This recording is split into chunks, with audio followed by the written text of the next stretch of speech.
My name is Lauren Windle, and this is the Good Pod Guide, the podcast that points you in the direction of other podcasts you might enjoy, thus saving you time, research, and brain power.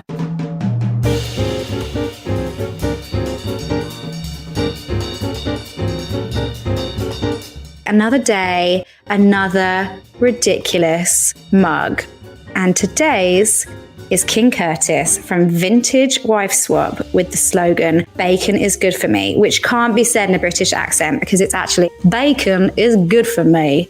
And if you don't know what I'm talking about, you need to get yourself on YouTube and look it up immediately because there's a lot of King Curtis gold there. Another favorite line of mine is, "She thinks that she's the queen and we're the sorry people." And there's plenty more where that came from. So definitely check that out. I'm actually running out of novelty mugs. So I'm going to have to start rationing them and not showing you them as often because, or just buy some more. We'll see how successful this podcast is, whether or not I can afford it. Anyway, today I'm going to talk to you about 10 things that scare me. And a bit like Real Talk and Rhyme from a little while back, these don't feel like podcasts. They're more like bites of performance art. I'm not going to lie, they gave me the heebie-jeebies a bit.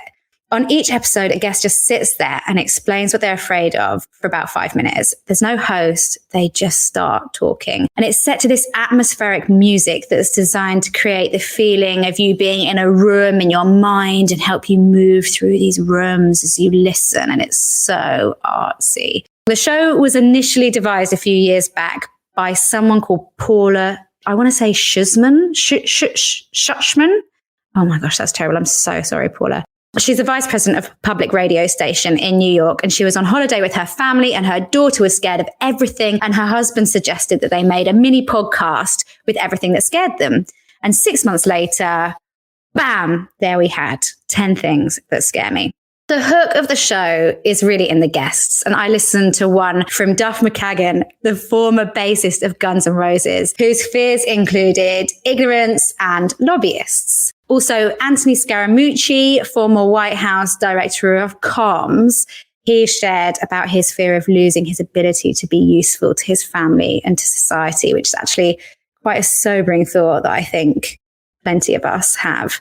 I also listened to one which was just 2 6-year-old girls who actually, now I think of it, might be the daughters of the woman who created the podcast because they were afraid of lakes and the laundry room. And I quite liked that. It was very sweet. There are 130 episodes in all, and they're each only about 5 minutes. So it's very snackable, even though I hate the word snackable when we're talking about podcasts.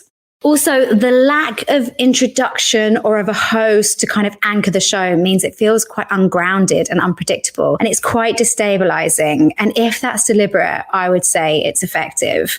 So one of the other Good Pod Guide team looked into this one as well and did some research and some listening. And it was actually his girlfriend who sent through some ideas. So thank you, Felix's girlfriend, for that. And this is what she said. I'm just going to read the message. I'm not quite sure how far 10 things that scare me can go. In theory, its premise could go on forever. The podcast's strength is in its narrative economy, and that could be extended to its very existence. Just as there is power in keeping each episode short to maximize effect, there may well be just as much power in doing the same for the show's overall number of episodes. And I kind of think she's right. I think it would pack a greater punch if they stopped, or actually if they had already stopped, because there's already 130. That said, it's such an easy listen. They're so quick and they do delve into this sort of dark side of humanity. I think it's definitely worth checking out. In the next episode, I take a look at one of the oldest podcasts we talk about on the Good Pod Guide, Freakonomics. You can get more info on the show online at www.goodpodguide.com or follow us at Good Pod Guide on Instagram and Twitter.